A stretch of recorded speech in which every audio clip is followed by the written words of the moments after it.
I'm going to set it like to here and to here. To here. You can draw things. You're good at drawing. You can do hard things.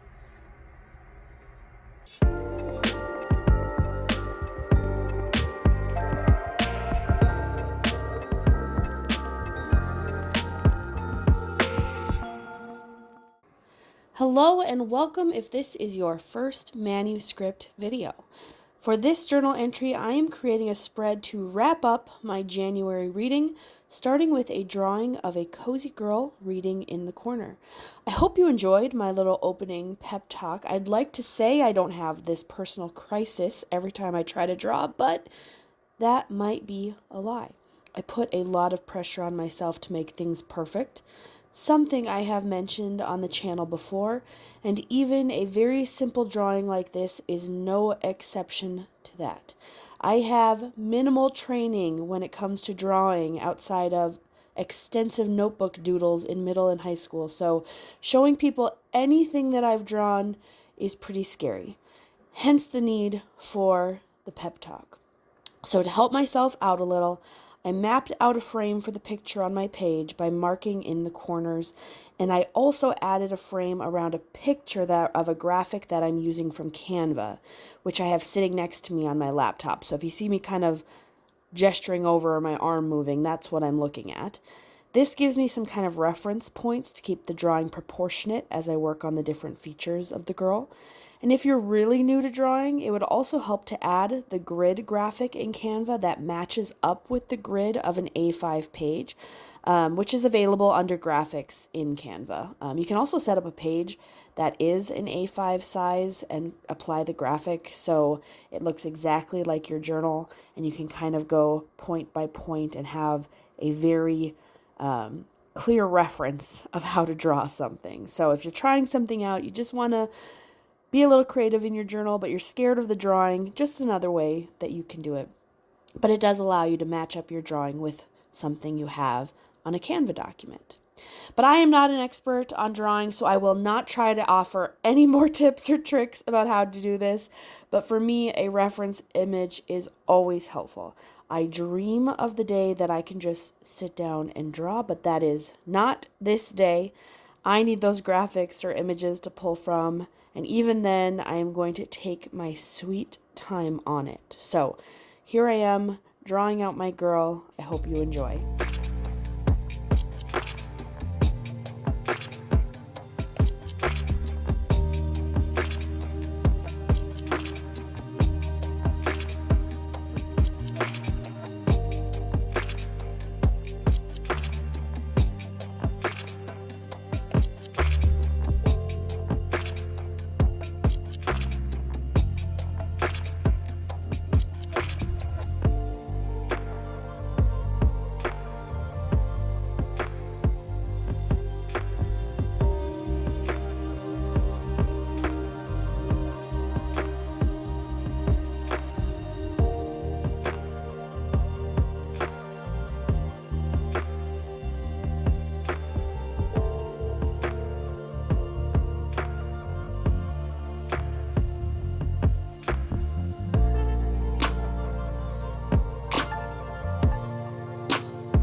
The next component of my page is to create my book covers for the books I read in January.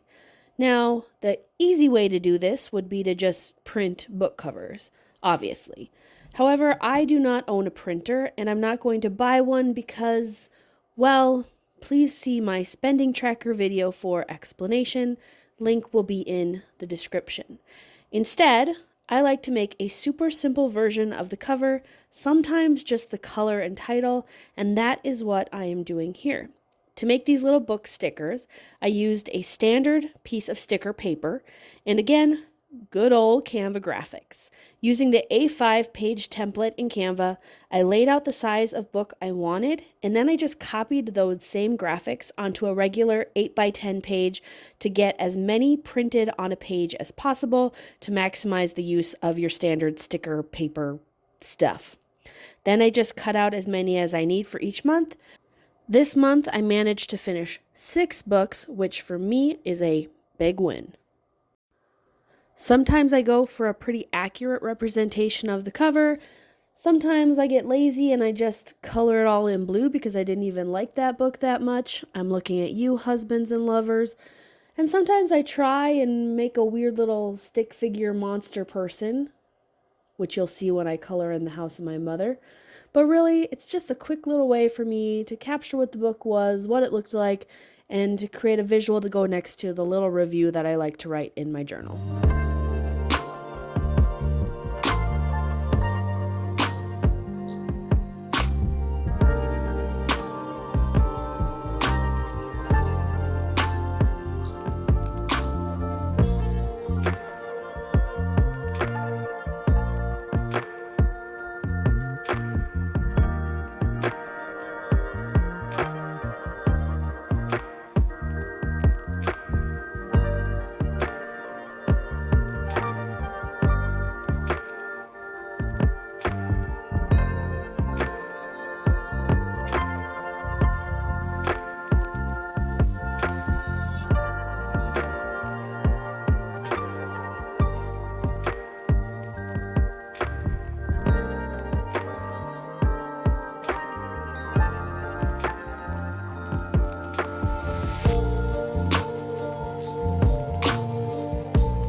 I don't do anything too fancy with my reading pages, but I do take a second to just lay out the books, make sure that they're all going to fit, figure out how I want to spatially lay out the page. I also have a plan to list a few books that I'm planning to read in February next to the drawing I did earlier. So I just kind of lay it all out in my head, make sure everything's going to fit, and then I go about the business of sticking the books on the page. And as is always the case, I struggle for a good amount of time trying to get the stickers off of their backing until I remember that I do have an X-Acto knife and figure out that that is a great tool to get these books off their sticking back.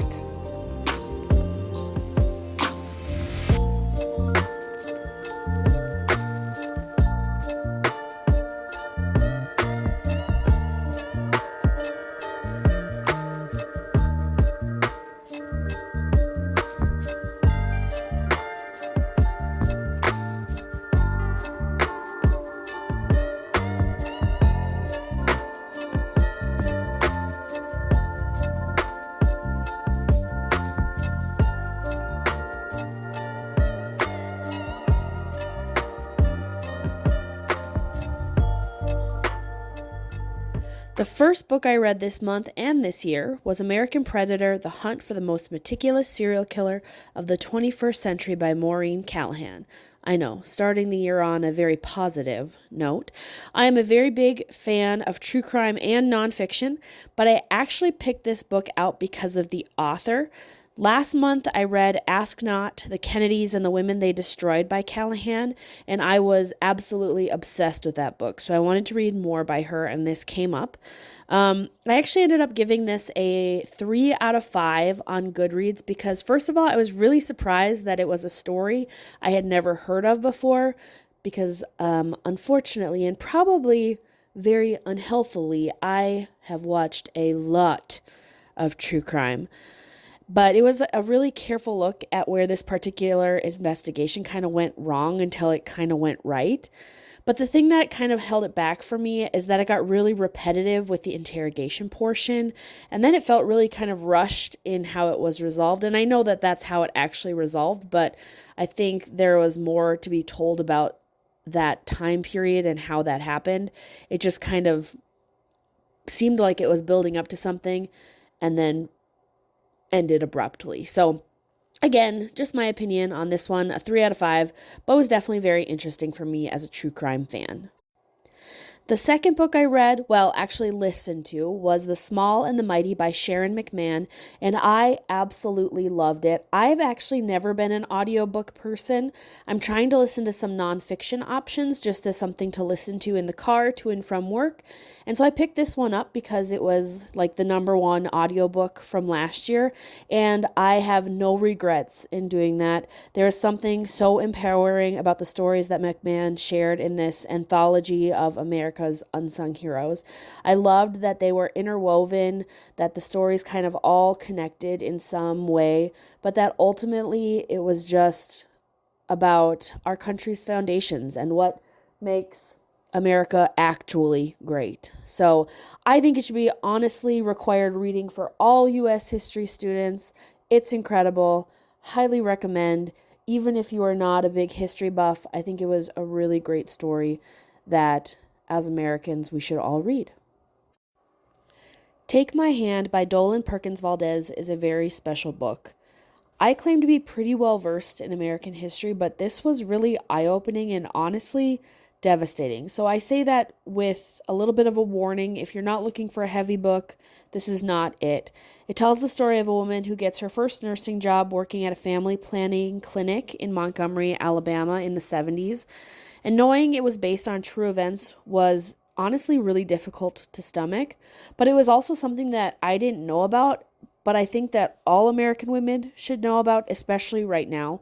I gave it a 4, but honestly, it was teetering on that line of a 5.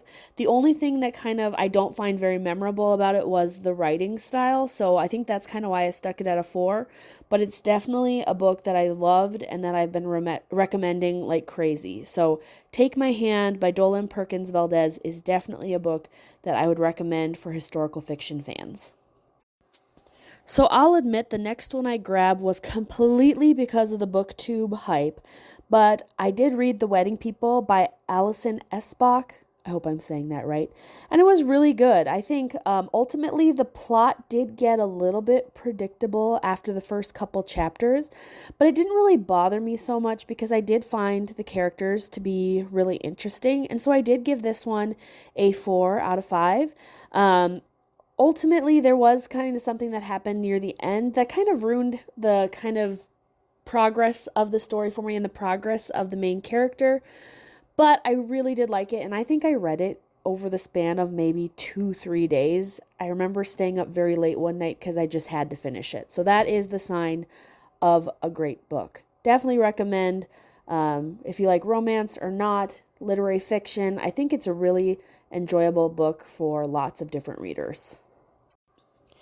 Another audiobook that I finished in January was The House of My Mother, A Daughter's Quest for Freedom by Shari Franke. If that name isn't ringing any bells, she's the daughter of Ruby Franke, who was the YouTube mom of 8 Passengers, who eventually was convicted of child abuse for kind of joining in with this other woman named Jody, who had this cult-like organization called Connections, yada yada. I mean, it's very complex, and if you didn't hear about it, I'm probably not ringing any bells, but ultimately it was a story of Shari growing up in this spotlight of her mom being a YouTuber and then watching her family kind of devolve under that microscope, and as her mom kind of joined into this other partnership with Jody and kind of moved into this other Connections cult-like organization. So it was really interesting. Definitely something that kept my attention even as an audiobook. I did give it a 3 out of 5. And I think for me, it was more the writing than anything. I am an English teacher, so I think I am a little bit of a writing snob when it comes to my book reviews. But this is a book written by a really, really young writer. So a lot of it was, some cliche titles, a line here and there that kind of reminded me of things that my students would write. And that makes sense. She's a very young person. So in that regard, it kind of held it back from being a higher rating for me, but it was definitely really interesting. And if this was a story that caught your attention and is something that you were interested in, I would definitely recommend this book or the audiobook.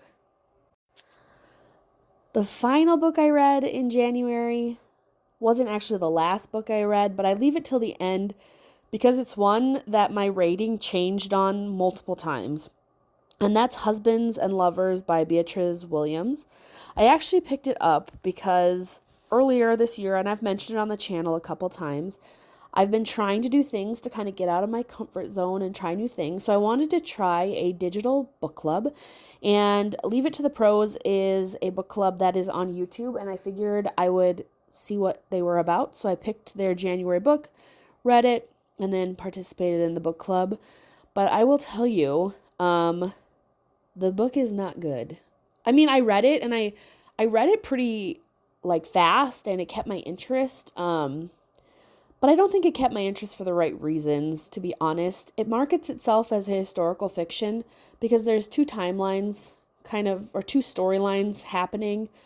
One of Mallory, which is more modern day, and then her grandmother, which is supposed to be the historical fiction part of it.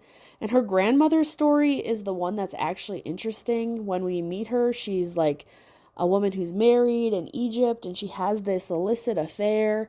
And then you learn that she lived this whole other life in Hungary. And then afterwards, she had this incredible story, but we learn so little about it.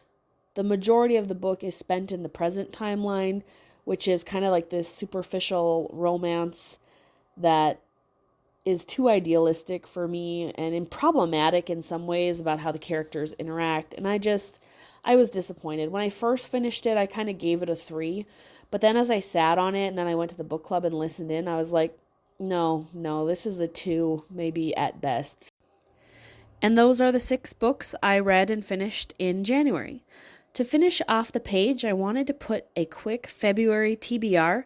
I don't usually do a TBR or a to-be-read list. I'm kind of a vibes reader, how I'm feeling at that point. But I did have a few that I for sure know I'm going to read.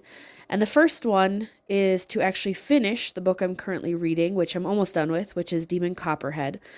And then I have a couple more that I also want to make sure I get to this month. So I pulled out these stamps, these letter stamps that I have. You can lock them together to make whatever words you want. And so I just put together February TBR and stamp it on the page. And then I go ahead and list the 3 books that I'm planning to read. Again, Demon Copperhead, I'm going to finish. The Frozen River, and then The Briar Club are the ones that I'm looking forward to reading this month. I jot them down. You'll notice I, for some reason, can't just write names. I have to use a lot of blank sticker paper to correct my errors, but we get them written down. And then I just go ahead and I color in my little graphic on the right, and that is my reading page for January of this month.